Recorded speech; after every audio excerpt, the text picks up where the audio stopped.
Buenas tardes, ¿cómo están? ¿Cómo andan? Bienvenidos, bienvenidas al Pase de la Tarde, nuevamente al Destape, quienes estén sumando ahora a la programación. Esta noticia que vi hace un rato es interesante, es sumamente interesante, lo publica Infobae. Dice, reforma laboral, 2 puntos, los gobernadores piden que intervenga Luis Caputo para frenar la baja impositiva. Imagínate lo dura que está la malaria que los gobernadores le están pidiendo a Toto Caputo que intervenga para que no los caguen tanto. Vas a Chaco con un poco de límite en la tarjeta naranja y tenés una audiencia con el gobernador a esta altura del partido. Mientras tanto, todos los preparativos indican que nos dirigimos en los próximos días u horas a una nueva guerra en Medio Oriente, en este caso entre Estados Unidos e Irán. La señal de telefonía celular hoy estuvo caída en medio país mientras las fuerzas del régimen continuaron con la violenta represión de manifestantes opositores. Eso pasó en Estados Unidos. Creo que en Irán también está pasando algo parecido.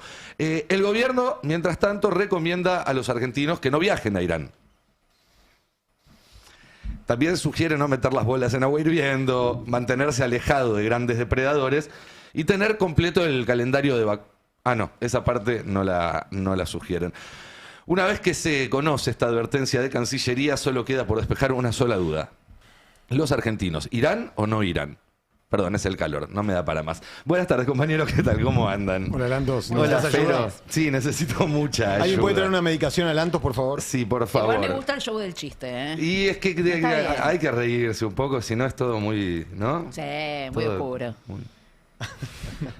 Después la gente escucha mi podcast y se queja, me dice, Lantos, es todo un bajón. Sí. Le digo, no, poné a las 7 que hago chistes. Sí, yo creo. Mati Mousset, ¿qué tal? ¿Cómo andás? ¿Cómo va? ¿Todo bien? Bien, muy bien, Carla Pelliza. Buenas tardes. Le damos la bienvenida, por primera vez, ¿no? En los estudios del Destape. Primera vez A acá. Juan Felipe Salguero, más conocido por sus primeros 2 nombres que por su apellido.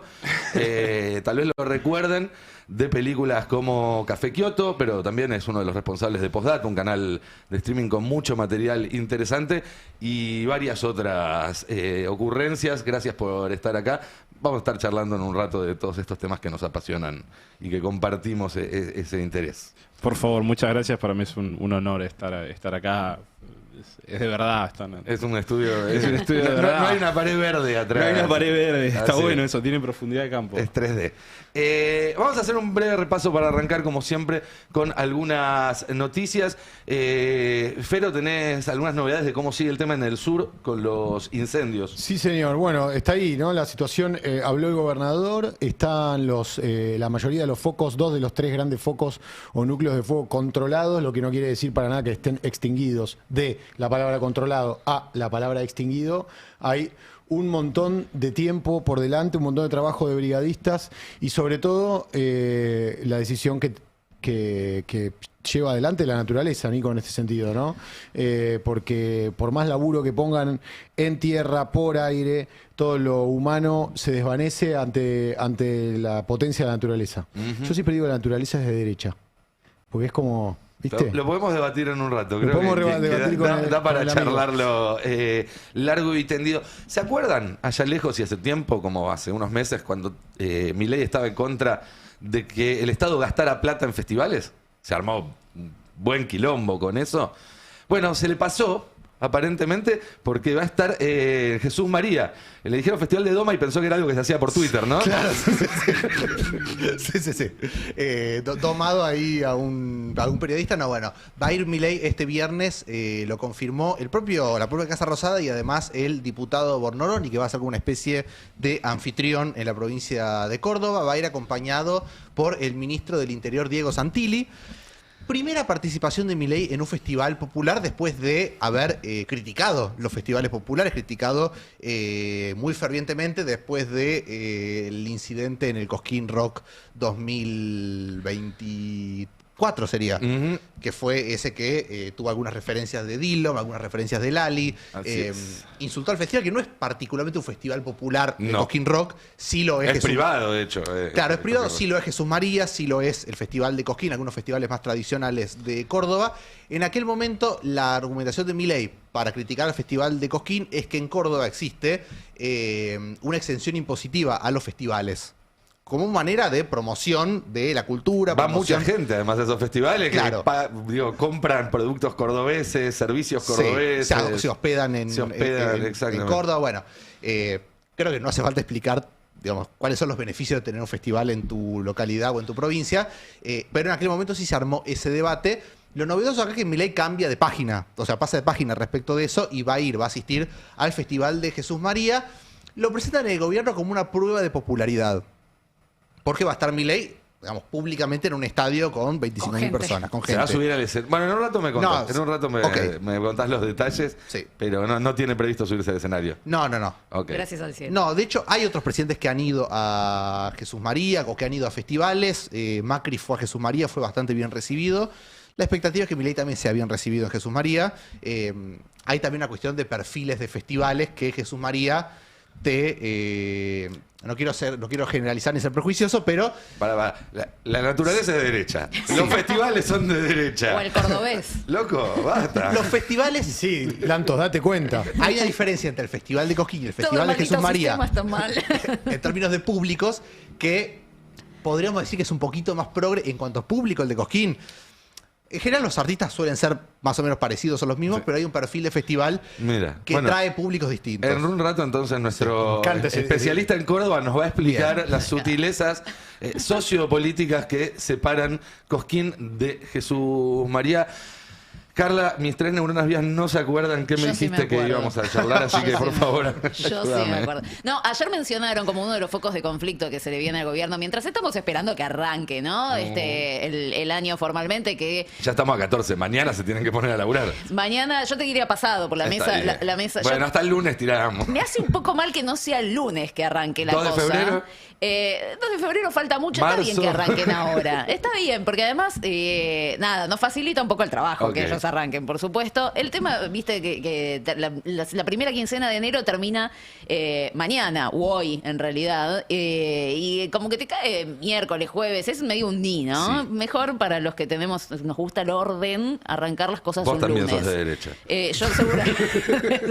Pero bueno, ayer mencionaron en esa previa un poco los focos de conflicto que se le van a venir al gobierno nacional. Uno de ellos, que está emparentado con todas las discusiones que se vienen ahora en febrero, puntualmente la reforma laboral, es el sistema universitario. Y la verdad les traigo algunos datos sobre la dramatiquísima situación que están atravesando, números de cuántos docentes se perdieron en el sistema universitario, salarios que realmente hasta a mí, que yo he hablado con representantes del sector universitario, me sorprendieron de una forma muy negativa. Así que les cuento un poco cómo va a venir este 2026, que, spoiler alert, va a ser peor, o por lo menos se está planteando peor que estos 2 primeros años de Javier Milei, mientras siguen otras discusiones. También hubo alguna novedad así muy chiquitita, pastillita, judicial sobre el tema de la CIDE, porque se había pedido habilitar la feria judicial por el tema del decreto. De momento el fiscal está diciendo, me parece que no. No hay ninguna urgencia en eso, que pasen y nos despiden tranquilamente. ¿Es todo de derecha? ¿Hay motivos para tener cierto optimismo hacia el futuro? Yo creo que sí, pero te lo pregunto a vos, ¿cómo lo ves? Pues te leía además ayer o antes de ayer escribir sobre Mark Fisher.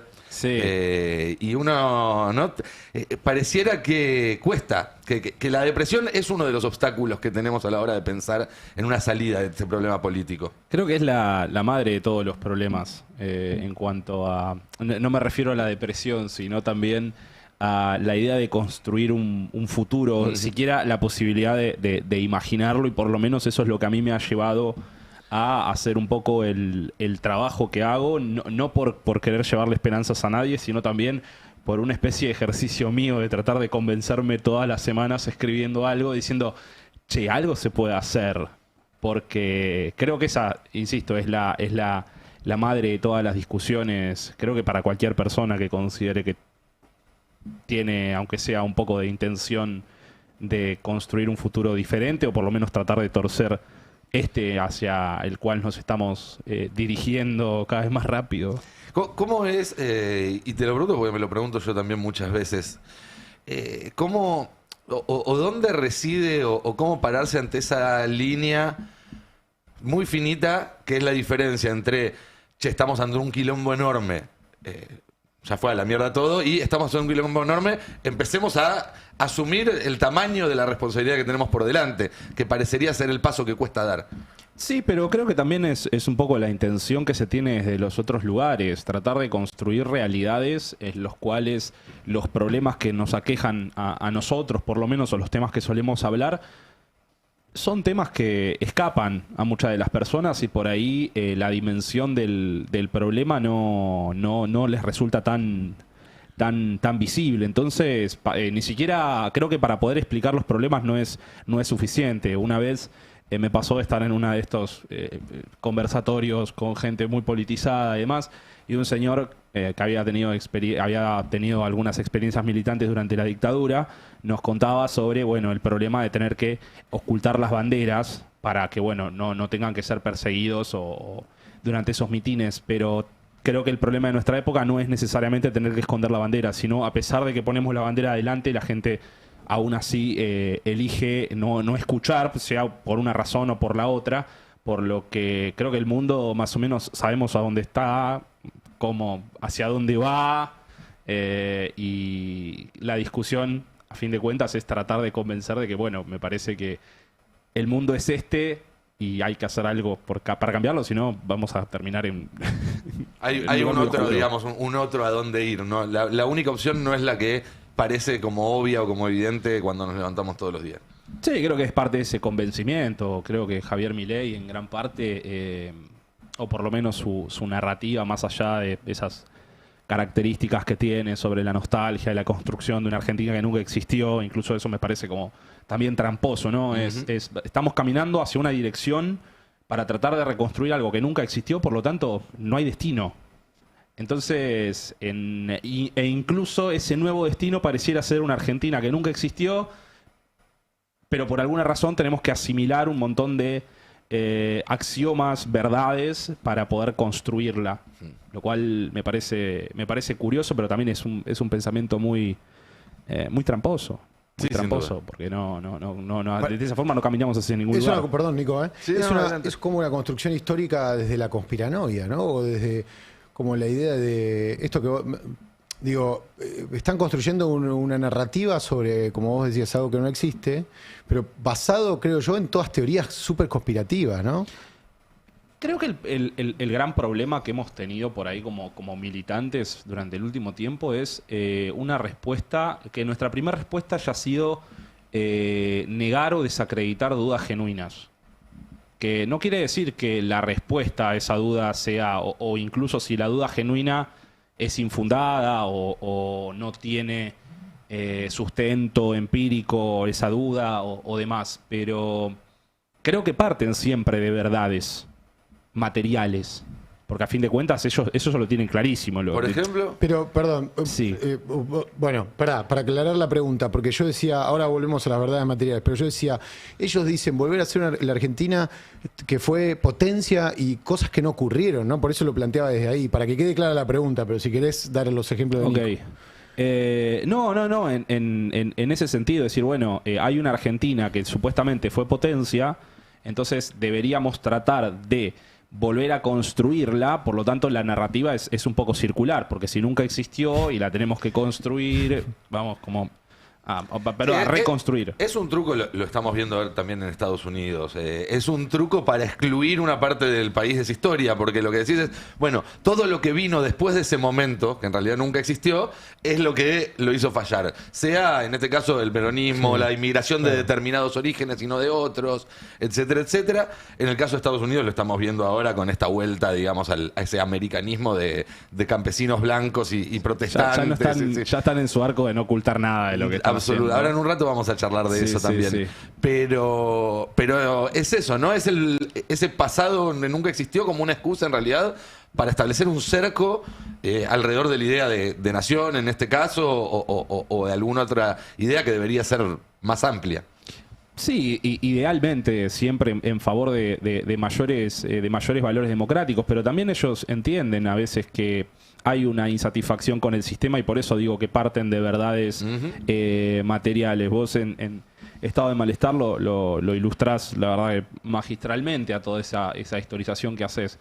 pero existe una insatisfacción. El tema es hacia dónde dirigimos esa insatisfacción y que creo que es la discusión de estos momentos. Por un lado, los que estamos de este lado del cerco más o menos, decir, la desigualdad no está buena, la dirección en la que estamos encaminándonos no es la que deseamos, y del otro lado tratar de desdibujar esas realidades materiales que existen y buscar otros responsables, tratar de incluso negarlos, por ejemplo, no sé, en el caso de la desigualdad, entender que la desigualdad no es un problema, o instalar la idea de que la desigualdad no es un problema. No. Es un hecho. La desigualdad es un problema para las sociedades.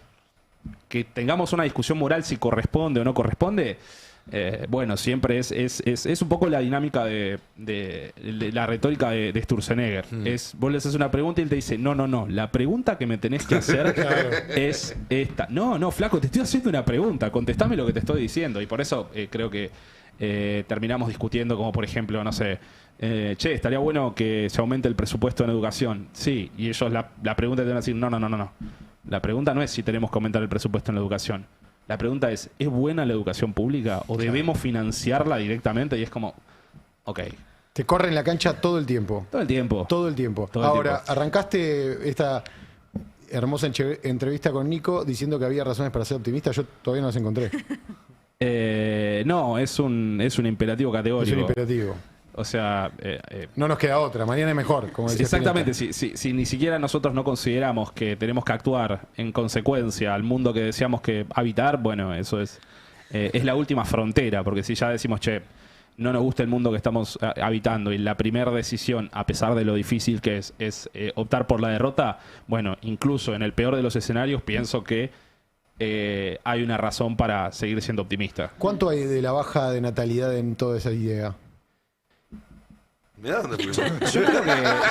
Perdón, fumé antes de venir, chicos. No me di cuenta, me había subido a otro ramal. Perdón, ya volvemos. No, está bien, pero bien, pensé un poco en el escepticismo del mundo al que nos enfrentamos, ¿no? ¿Y cuánto hay de todo eso? Sí, yo creo que porque se da por un desajuste temporal. Es como, por ejemplo, cuando cuando me vine a vivir a la ciudad de Buenos Aires, a los 18 años venías a estudiar una carrera que tal vez cuando la terminaba ya no era una carrera rentable, si se quiere, con salida laboral.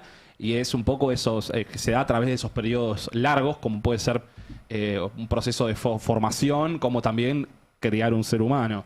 Entonces, creo que el tema de la baja de natalidad se da en el marco de eso. Personas que deciden no tener hijos porque justamente se prepararon para un mundo que ya no existe y no están dadas las condiciones materiales para la idea de bienestar que tenés construida no la puedas tener empíricamente en tu vida como para por lo menos dársela a otro ser humano para que pueda vivir medianamente feliz. Entonces tenés como ese desfasaje de perseguirla permanentemente atrás y creo que ese alarmismo en las caídas de tasas de natalidad tan bruscas tienen que ver con eso, de personas que de repente, bueno, dejamos de verlo y pasamos de... En Argentina es como vanguardia en eso, tengo entendido, sí, de no tener hijos. Pero banco igual. Está pasando igual. Sí, una media mundial. Sí, más o menos sí, yo pensaba, ¿no? En esto de la Argentina, volver a una realidad que no existió y bueno, la promesa, un poco que lo justifico, ¿no? Tiene sentido que ellos te quieran prometer algo, te quieran vender algo, porque te están vendiendo algo para que vos te subas al barco y que apoyes, ¿no? Es una construcción del relato. Ahora, ¿qué pasa con el interlocutor, con la sociedad? Perdón, igual ahí te hago un paréntesis. Es una construcción de relato típica del fascismo. Cierro paréntesis. Digo, porque para poner las cosas en su contexto, ¿no? El apelar a un pasado glorioso de dudosa sustancia en la historia es precisa de determinados movimientos históricos que ahora además se ven reflejados, ya ni lo disimulan. Eso es lo bueno, que no tenemos que perder tiempo tratando de convencer a la gente de lo que son. Pero estratégicamente, bueno, es la estrategia, ¿no? ¿Qué pasa con la gente que recibe ese mensaje? ¿Se lo cree, no se lo cree, elige creer simplemente porque quiere creer en algo, confía ciegamente en eso? Yo creo que yo empiezo a defender cada día más la tesis de que la gente no defiende las cosas que defiende por una cuestión tanto que tenga que ver con convicciones personales, sino planteos dicotómicos y homologaciones de distintas consignas. Es decir, no creo que por la misma... Planteémoslos en el escenario de las elecciones. Yo no considero que todas las personas que votaron a Javier Milei defiendan a capa y espada todas las consignas que propone Javier Milei. También porque las consignas que propone Javier Milei, principalmente durante la campaña, fueron bastante disímiles. Había un Javier Milei para cada uno. Estaba el que te decía, yo no voy a privatizar las empresas públicas o la salud, y el otro venía a decir, sí, yo voy a privatizar todo el sistema de salud. Uno para cada algoritmo había.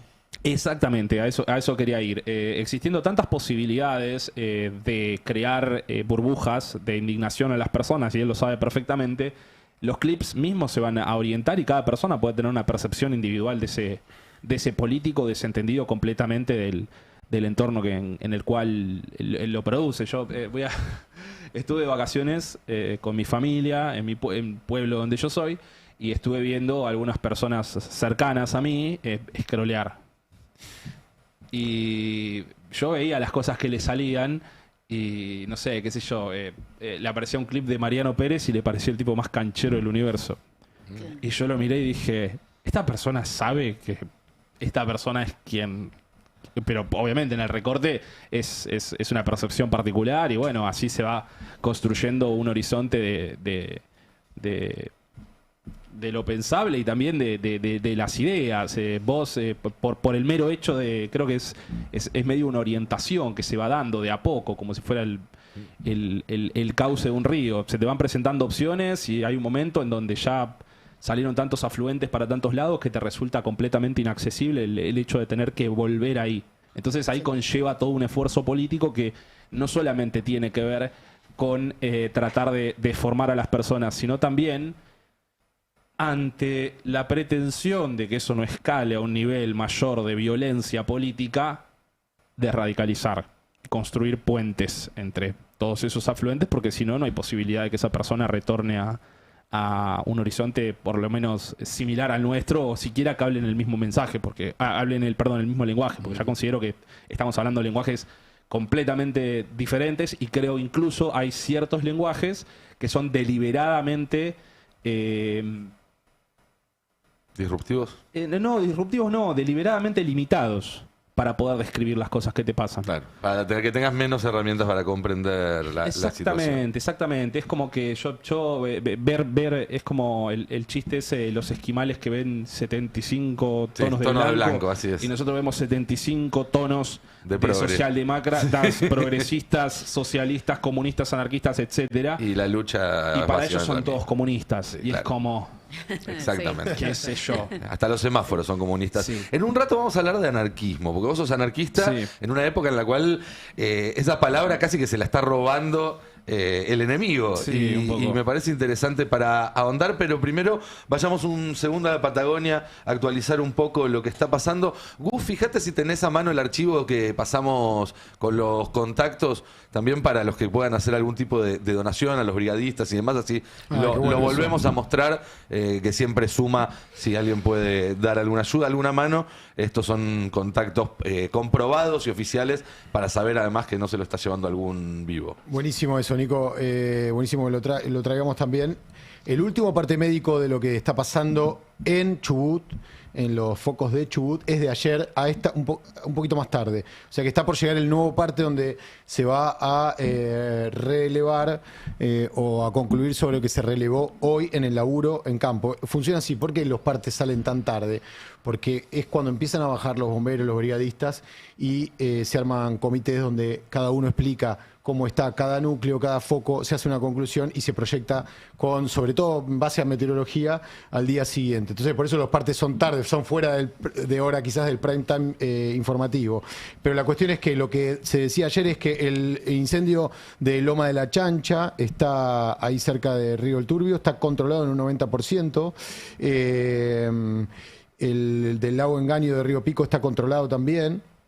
Y el de Puerto Patriada seguía activo. Pero hoy se veían imágenes de activación. ¿Qué quiere decir? Insisto sobre lo del principio del programa. Un incendio controlado no quiere decir un incendio extinguido.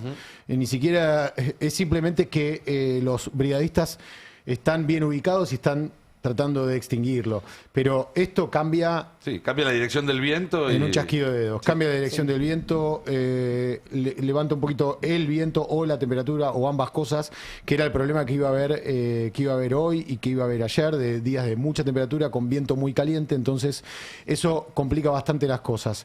Insisto, hay cerca de 600 y pico de brigadistas, pero eso no implica necesariamente que la cuestión mejore.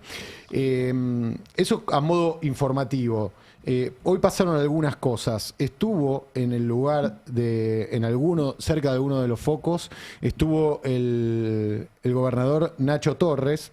Ahora vamos a hablar un poco de eso, vamos a hablar un poco también de las teorías conspirativas mapuches, Plan Andinia y cómo eso está repercutiendo en redes, así que vamos a pasar rápido, pero hubieron algunas cosas. Nacho Torres fue a Chubut y pasó lo que quizás menos esperaba. Un vecino ahí del Hoyo, de la comarca, lo increpó. ¿Por qué?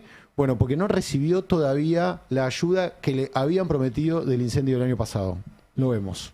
Una visita que no estaba prevista. Acaba de llegar Nacho Torres. Nacho, buenas tardes, ¿cómo estás? Bueno, pudiste ingresar y ver de primera mano cómo está la situación, ¿no? Sí. Quemó la casa mía el año pasado. Nos prometiste de todo y no llegó ni la mitad. Hay que estar luchando con el intendente para que nos den la extensión del subsidio. Loco, larguen la guita. ¿Dónde está el intendente? No me contesta. No me contesta el intendente. Él no es el intendente. Bueno, que me la baje. Y se bajó la plata, se bajó. Acá José Contreras no entrega la plata. Prometiste herramientas, me dieron 3 herramientas y no eran las que se me habían quemado. ¿Está bien? Una casa de 150 metros se me quemó, me dieron 20 millones.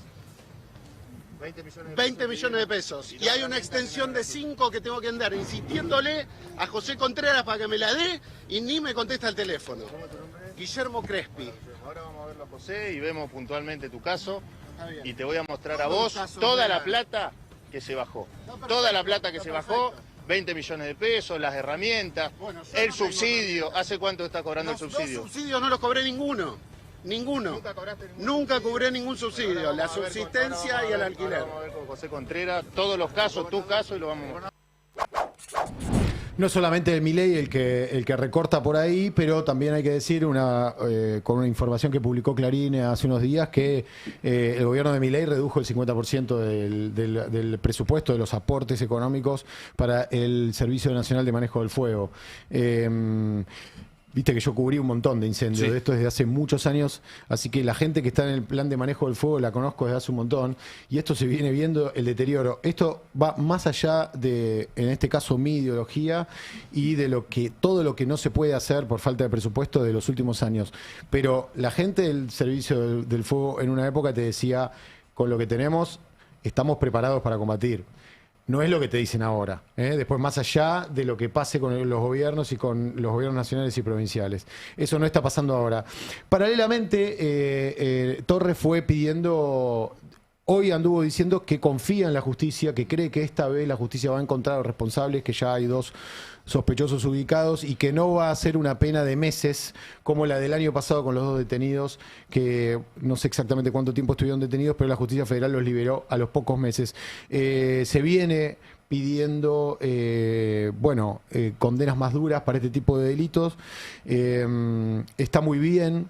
Yo creo, como decía Bioy Casares, que se subestima mucho la imbecilidad en estos casos, porque cuando hablamos de que el 95% de los incendios son intencionales, no quiere decir que todos lo incendian a propósito, sino que muchos... El fuego es intencional. Claro, exactamente. No tiene dolo. Claro. No hay dolo, no hay intención de provocar un incendio, sí de prender un fuego. Claro. O sea, una persona a la que se le dispara un asado, un fogón... Una colilla es, de cigarrillo. es intencional, o sea, se califica como intencional. Exactamente, Mati, no lo podría haber explicado mejor. En este caso igual se encontraron algunos elementos, combustible y demás que hicieron que la investigación avance para terminar de determinar exactamente cómo empezó uno de los focos, porque estamos hablando de muchos focos. Sí, muchos focos. Por ejemplo, el del Parque de los Alerces es parte del 5% de no intencionales porque fue provocado por un rayo, cosa que pasa mucho. En 2024 pasó exactamente lo mismo en uno de los focos de los alerces. Lo que pasa que este incendio tiene, sobre todo en Chubut, tiene una magnitud terriblemente grande, muchísimo más grande que los últimos, en un contexto de sequía, según decía Torres, que no se daba desde el año 50 y pico. Entonces, como recién explicaba perfectamente Mati, mucha gente incendia porque deja una brasita y cree que eso no vuela, y la mayoría de los incendios se provocan por el vuelo de lo que se llama pavasa, o pavasa, que es la ceniza que va volando, prende desde la copa. He estado ahí cara a cara con el fuego avanza a una velocidad que mete mucho miedo, por eso la situación desesperante de los vecinos. En todo este tren judicial, mejor dicho, y ya vamos cerrando, Nico, pasó que se dieron como dos vertientes de teorías conspiranoicas. La de siempre, que es la que impone acá, lo trató de imponer Patricia Bullrich con Macri, y ahora lo trata de imponer Milei, Monteoliva y algunos dirigentes provinciales y periodistas también, que es la de los mapuches. Así es. ¿No? Ignacio Torres habló con María O'Donnell sobre esto y se bajó un poquito del caballo acusatorio contra los mapuches. Ahora te voy a explicar tal vez por qué lo hizo. Acá lo tenemos a Torres. Se genera una situación de angustia, de miedo obviamente y de desesperación, donde no sabes si cambia el viento y literalmente pasa por encima de un pueblo entero. No podés en ese momento parar la pelota y desmitificar que si son israelitas, que si las tierras se quieren vender al extranjero, que en realidad es el plan Andiña, que todas esas pavadas que se vienen diciendo y que son teorías conspiranoides para generar ruido, para generar quilombo. Bueno, son muy, esas están muy enraizadas en el antisemitismo, ¿no? Pero también... también con el de los mapuches. Yo escuchaba a un colega tuyo hoy a la mañana que decía, el gobernador afirmó que 2 mapuches... yo jamás dije nada de los pueblos originarios, y en esto también quiero aprovechar el Ministerio de Seguridad. Nota. Sí, pero quiero hacer la aclaración porque hoy lo escuché un colega tuyo. Hay que separar entre los pueblos originarios, que vivimos en armonía, que es gente de bien, gente de trabajo, de lo que en su momento, incluso el año pasado, tuvimos un enfrentamiento que no tienen nada que ver con nuestros pueblos originarios y que la gran mayoría vienen de afuera. Bueno, hace una distinción. Hay dos cosas que a mí me parecen criticables de Torres. Hace una distinción entre los supuestos mapuches con los que conviven en armonía y otros que vienen de afuera, que básicamente apunta a lo que los grandes medios llaman la RAM, ¿no? Que no hay ningún tipo de evidencia de existencia de la RAM en Argentina. Y son grupos, bueno, creo que yo no sabía que vos eras anarquista, lo escuché recién a Nico, hay muchos que se identifican dentro de ese contexto de anarquismo. El grupo que integraba el día que desapareció Santiago Maldonado es un grupo que se identifica con eso. Yo los entrevisté ahí en uno de las LOF de ellos. Por eso es interesante este documento que sacaron algunas firmas y organizaciones donde dicen, ojo, porque los incendios forestales son una manera de hacer racismo, ¿no? Sí, claro. Estas acusaciones, voy a leer un fragmento breve, estas acusaciones no son nuevas, se repiten frente a cada incendio forestal sin que exista hasta hoy una sola condena ni avances reales en las investigaciones. La determinación de intencionalidad es uno de los factores controvertidos de la ciencia forense, por lo tanto requiere de procedimientos científicos serios llevados a cabo por expertos competentes. Esto básicamente habla de que la maniobra de señalar culpables sin evidencia impide discutir el abandono del Estado en materia de prevención y manejo del fuego. Buscan perejiles para dar imagen de haberlo resuelto. Esto es un comunicado que firmaron entre otros el CELS, Amnistía, Greenpeace, ATE, Madres, y después algunas personalidades como Miriam Bregman, Manuel Garrido, Andrea Gamarnik, Alberto Kornblit, Dora Barranco, Maitena, bueno, un montón. Y cierro con esto, Nico, se va generando, volviendo a esta idea de la conspiranoia, lo que pasó, que me interesaría escucharlos a ustedes, que vienen estudiando también mucho esto, porque lo que pasó con Plan Andini a mí me sorprendió. Yo siempre que pasan incendios forestales posteo cosas en Twitter, pero es el primer año en el que la idea esa de la conspirativa del Plan Andini hubo mucho troleo con eso. O sea, a mí me pasó de recibir mucho troleo, son judíos, los judíos quieren la Patagonia. No me había pasado antes, me había pasado más con Maldonado, con los mapuches, y esta vez parece que... Y fíjate lo que se dio, no sé si lo tenemos, Gus, un análisis de ad hoc, donde muestra cómo creció la búsqueda de qué es el Plan Andini en los últimos días. No sé si lo tenemos por ahí, Gus. Uno de estos estudios de sentimiento digital, que bueno, generó que se potenciaran, se multiplicaran las búsquedas de qué es el Plan Andini, con lo que, digamos, eso puede ser...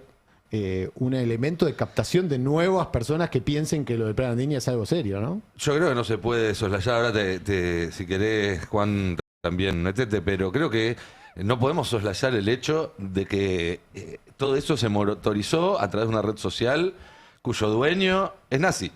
Digámoslo como es. Básicamente. Entonces, gente que está tan en la de unir puntos sospechosos y no une, que el algoritmo estuvo moviendo ese tipo de fake news, no solamente de cuentas de acá, también hubo muchísimas cuentas de afuera, en inglés, en francés, en portugués, en ruso, y que ese algoritmo lo maneja un tipo que tiene también su propia agenda de intereses y que tiene un abuelo nazi, papá nazi, mamá nazi, hizo el saludito nazi, postea cosas de supremacista blanco, de nazi. Bueno, me parece que tiene bastante que ver una cosa con la otra. Sí, lo mismo. Yo la verdad que me sentí un poco... Yo siempre digo que mi máximo superpoder es el olfato para los nazis. Veo nazis incluso donde todavía no los hay, pero los va a ver. Mi tesis es que la gente cree que puede consumir, que existe el consumo responsable de nazismo. O irónico incluso.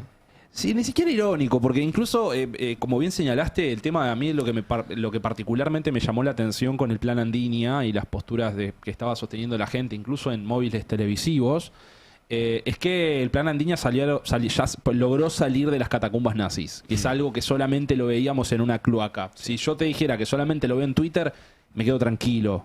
Porque digo, bueno, esto es un micromundo, no sé qué, pero de repente que tengas, capaz, una persona que está parada ahí, que lo dice sin ningún tipo de tapujo, esto es porque los judíos, encima ni siquiera se empieza a desdibujar una línea, pero también personas que, vale aclarar, me parece que son lo suficientemente deshonestas como para tratar de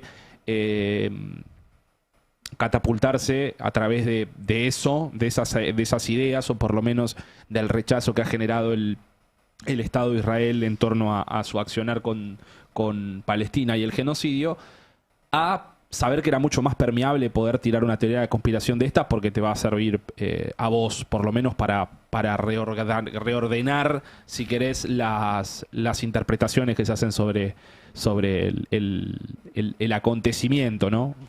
Sí, y muy poca conducción de esa discusión también, me parece, porque... A ver, está claro que salió ya hoy, Plan Andini no es una trinchera de sectores conspiranoicos de ultraderecha como en otra época. Está claro que ha permeado mucho entre los sectores que sostienen y defienden la agenda de la defensa palestina contra el genocidio israelí. Que claramente sobre ese sector ha permeado fuerte. Lo que hemos visto en los últimos días es muchas cuentas con identidad peronista, con identidades de izquierda, sosteniendo también y fogoneando la idea de que hay un plan andino, que hay un plan para que Israel se quede con la Patagonia.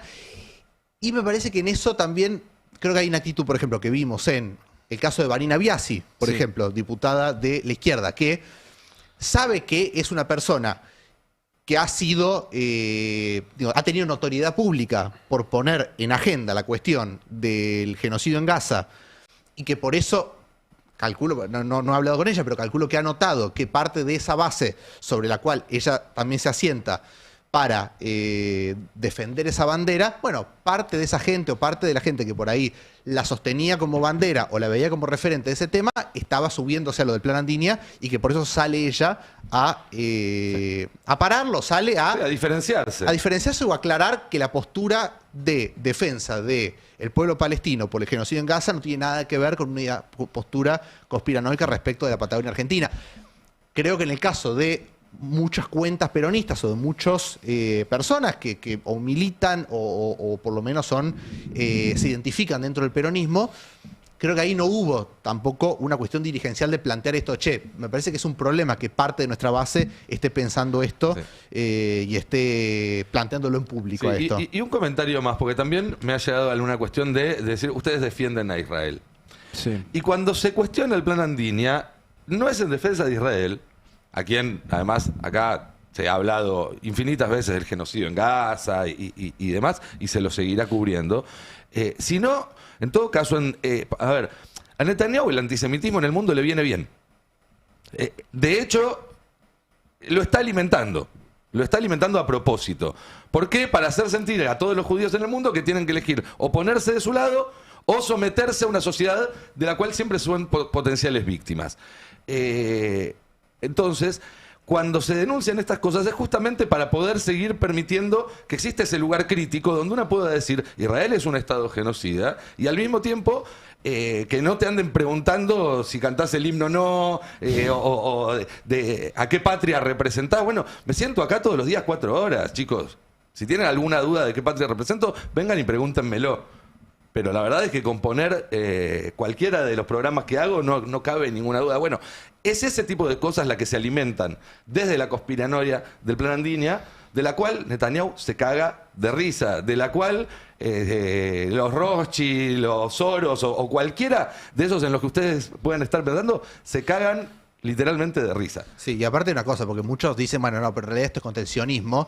Hay que decir, si hubiera alguna persona de algún soldado israelí queriendo apropiarse de la Patagonia Argentina para ocuparla, sería el más antisionista de todos, porque el sionismo plantea justamente lo contrario, es decir, plantea que los judíos del mundo tienen que trasladarse a Israel, no que Israel tiene que trasladarse a otros territorios por fuera de lo que reconoce como la tierra prometida, con lo cual, si hubiera sería más antisionista que Vanina Biasi que cualquiera, un israelí que quiere apropiarse de la Patagonia Argentina. Así es. Bueno, volvamos un poco a la actualidad. Y vayamos hacia el Festival de Jesús María, porque Milei está yendo al Festival de Jesús María. Sí, va a ir el viernes. Va a ir el viernes. El viernes va a ser el día que Milei va a asistir al Festival de Jesús María. ¿Querés saber qué va a haber? Yo sí. ¿Qué es lo que va a ver Milei? O como por lo menos qué va a ver en el escenario cuando Milei ¿Va a estar alguna de sus ex? Ahí, no. Porque él es muy de ir a ver a sus ex al teatro, ¿no? No está. La figura central del viernes es el Chaqueño Palavecino. Y después está el Loco Amato, que es un cantante cuarteto, las voces de Orán, Cabales y Canto 4, Los Aloncitos y Loy Carrizo. Lo más fuerte que hay es el Chaqueño Palavecino. Sí, claro.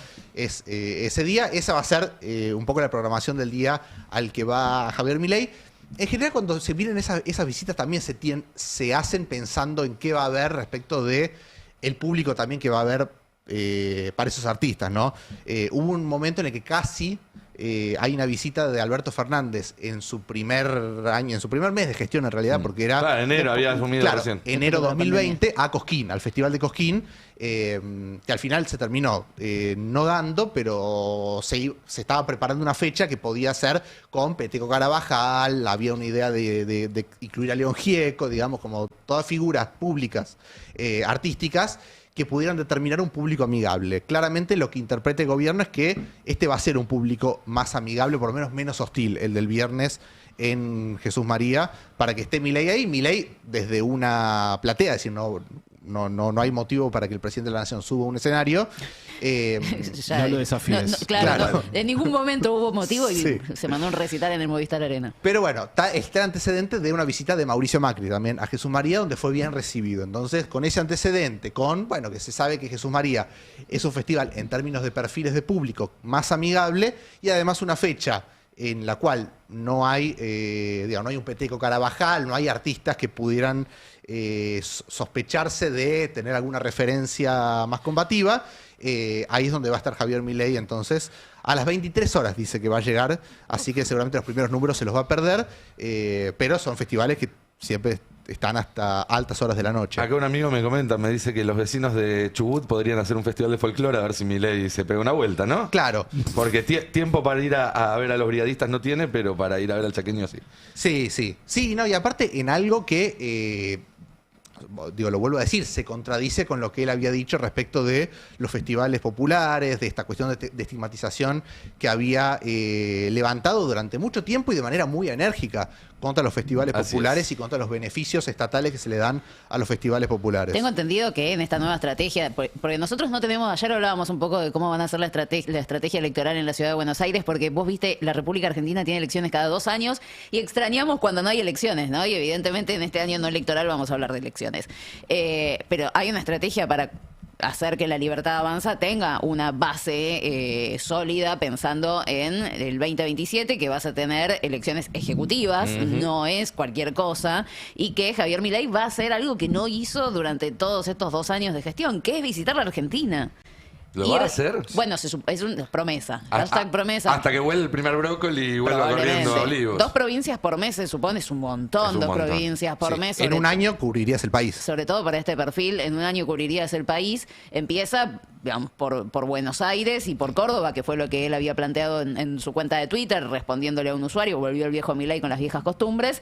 Pero en general, hasta ahora Córdoba es la provincia que más visitó el presidente de la Nación. Sí, y se va a mostrar con Gabriel Bornoroni que hay mucho interés en Karina Milei en que la figura de Gabriel Bornoroni se potencie en Córdoba para ser el próximo candidato a gobernador. Por sobre juez. Claro, porque saben que hay muchos pretendientes. Ahí está Juez, está Rodrigo de Loredo, digamos, hay muchos de los que están hoy dentro de la órbita que podrían aliarse con la Libertad Avanza. El interés de Karina Milei es que, más allá de las alianzas que haga la Libertad Avanza en Córdoba, el candidato sea un propio, un puro, y ese puro es Gabriel Bornoroni. Bien, Juan Felipe, volvamos al tema de la anarquía que quedó ahí colgando, una muy noble tradición que ahora parece haber sido apropiada por la derecha más rancia. Sí, por lo menos en la guerra terminológica, no en el debate de las ideas. No, eso claro. Por ahí creo que es una mala interpretación que se hace por ahí desde desconocer la génesis del anarquismo, por lo menos de las ideas que profesa y más interpretada como por ahí la interpreta, no sé, Patricia Bullrich, gran reivindicadora de los anarquistas, Patricia Bullrich, igual hay que decirlo. ¿También? No por anarquista, sino porque es como que ella se acuerda de nosotros Claro. Me acuerdo la vez que mandó a un agente cubierto a grafitear la anarquía y terminó dibujando un corazón, ¿no? Bueno, sí, algo no sabían ni raro. cómo se hacía. Sí, es todo un poco raro, pero bueno, es una tradición histórica un poco de ella en la represión y principalmente utilizarlo como, si se quiere, un grupo al cual le resulta inaccesible a muchas personas. Digamos, porque por ahí creo que si tiene una particularidad del anarquismo no es que tenga referentes, por una cuestión histórica, ¿no? No hay referentes claros, no hay un movimiento claro. Están ahí y no están ahí, están en todos los lugares a la vez y no, y da como alimenta un poco esa idea de agrupaciones que se dedican a tareas casi de subterfugio y enganchadas con que existe la realidad, como bien lo dijiste, que hay ciertas comunidades originarias que comparten mucho estos valores. A ver, vamos a tratar de no usar terminología incorrecta, ¿no? Pero compartir mucho de lo que entendemos como valores de un comunismo primitivo, ¿no? Estas formas de organización mucho más horizontales. Eso es en parte es cierto, pero no que efectivamente existan las organizaciones que cita Patricia Bullrich. Por eso no me parece arbitrario que lo señale, principalmente porque creo que a la ciudadanía le resulta inaccesible. No es que, por ejemplo, podríamos, no sé, podría echarle la culpa a la izquierda, y la izquierda tiene referentes claros, saben quiénes son, y es algo que se puede ir a comprobar empíricamente. Yo creo que el anarquismo llega muy lejos a mucha gente, entonces es como... ¿Y qué tiene para aportar el anarquismo? Vos hablabas hace un rato, y yo coincido con eso, en esto de que todas las luchas de los que laburamos contra los que nos pagan, sí, por así decirlo, terminan confluyendo hacia un mismo río, o deberían confluir hacia un mismo río. ¿Qué tiene para aportar hoy el anarquismo a un sector que está muy perdido y que está buscando respuestas y soluciones? Creo que el anarquismo es una de las pocas, si se quiere, filosofías políticas que brinda las herramientas para poder organizarse prescindiendo de aquellas instituciones a las cuales hoy en día no podemos exigirle nada porque están justamente en crisis. siento que en la discusión es muy difícil tratar de convencer a una persona de que el Estado está bueno, si se quiere, defender el Estado como garante de ciertos derechos, el acceso a ciertos derechos, cuando incluso en escenarios en donde no hay una ofensiva en contra del Estado, el propio Estado es incapaz de cumplir o garantizar esos derechos mínimos, terminamos teniendo una discusión en donde hay personas en donde parece una falta de respeto. Entonces, yo no creo que nos tengamos que transformar, y por eso digo que por ahí el anarquismo es la que mejor puede dar esas respuestas, es promover los valores sin la necesidad de tener que tener al Estado en medio, o por lo menos no tener que esperar para organizarse, esperar a organizarse dependiendo de una directriz de otros intereses que no tiene que ver con la práctica en sí que queremos promover, ¿no? Es como decir, bueno, necesitamos abrir un comedor, vamos a esperar a que la rosca se mueva al punto de tener que hacer el comedor, o tratamos de hacer el comedor directamente sin tener que no solo traccionar por el comedor, sino por todo el aparato a partir del cual pensamos nosotros que estamos apalancándonos, cuando en realidad termina siendo de la forma contraria. Y por eso considero que el anarquismo por lo menos es y además es transversal por sobre todas las cosas, no necesita hasta por una cuestión de, podemos decirlo, de marketing, porque a fin de cuentas no querés promover que alguien se vaya a afiliar a un partido o que vayas a votar a un determinado candidato cuando sabes que las instituciones están siendo impugnadas por la sociedad por su falta de respuesta, o el mismo sistema político está siendo impugnado por la sociedad por la misma razón.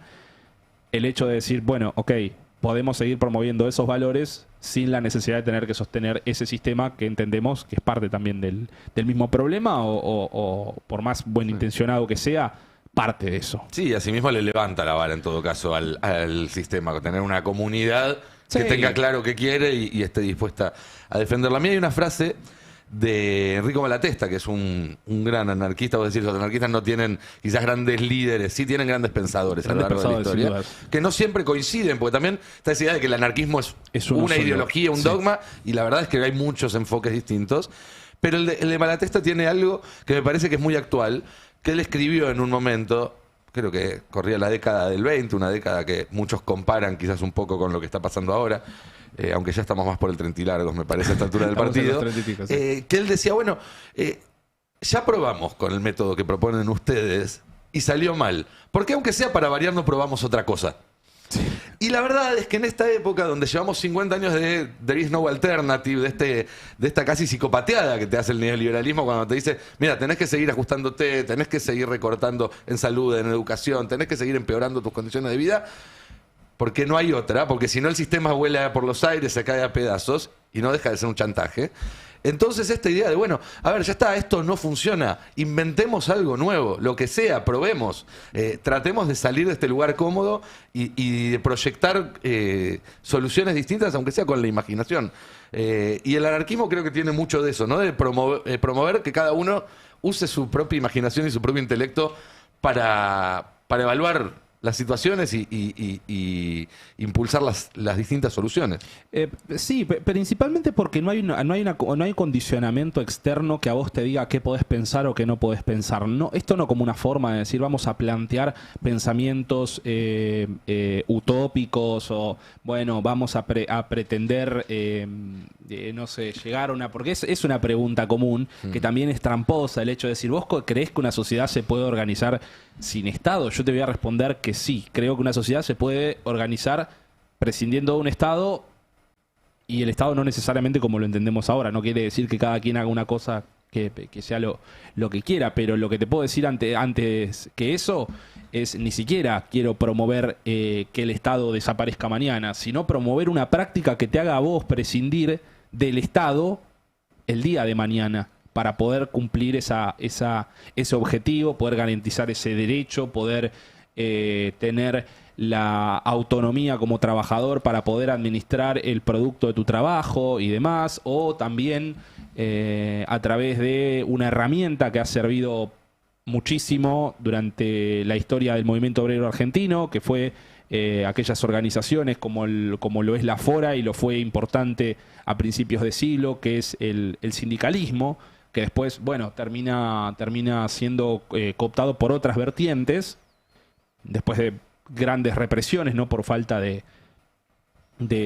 efectividad, pero deja, si se quiere, todo el poder de ejercicio en uno y no depender de que otra persona tenga que ponerte un cerco ideológico y decirte si esto se puede o no, si podemos pensar este modelo o no podemos pensar este modelo, y pareciera que en todas esas discusiones nuestras necesidades siempre son postergables, pero nunca las del sistema, que pareciera que sigue extendiéndose en el tiempo.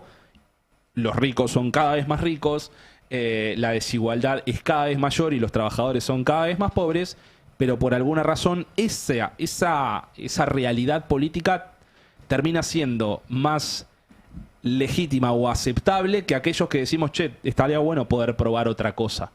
Y no tratar de enmendar esto que sabemos que es una batalla que hace mucho tiempo estamos perdiendo. Cerramos el círculo con lo que empezamos charlando hace prácticamente una hora, que es esto de quizás parte del éxito de los Milei, de los Trump y demás, es que reconocen que el sistema en el que estamos viviendo ahora no da para más y es una mierda, proponen una solución falsa, pero por lo menos reconocen eso, que es algo que percibimos todos cuando nos despertamos. Del otro lado, muchas veces todavía está ese discurso de protejamos lo que nos queda, defendámonos, cuando muchos sienten que ya no tienen nada para defender. Nos estamos yendo, Juan Felipe, muchísimas gracias por esta visita, la primera de muchas. Ojalá. Espero, si no, preguntale a tu amigo Borda, que viene la semana que viene, y ya vino varias veces acá. Venís una vez y ya te atrapamos. Muchas gracias. Si nos caes bien, te agarramos y no te soltamos. Muchas gracias. Gracias, equipo. Carla, Mati, Fero, gracias también a todo el equipo que está del otro lado y ustedes que nos eligen cada tarde. Mañana a la misma batidora por el mismo Vaticanal estaremos aquí. A las 10 de la mañana también me encuentran haciendo el otro pase, el pase AM, el pase de la mañana. Y en todo momento se pueden informar en el Destape. Que tengan muy buenas noches. Chau, chau.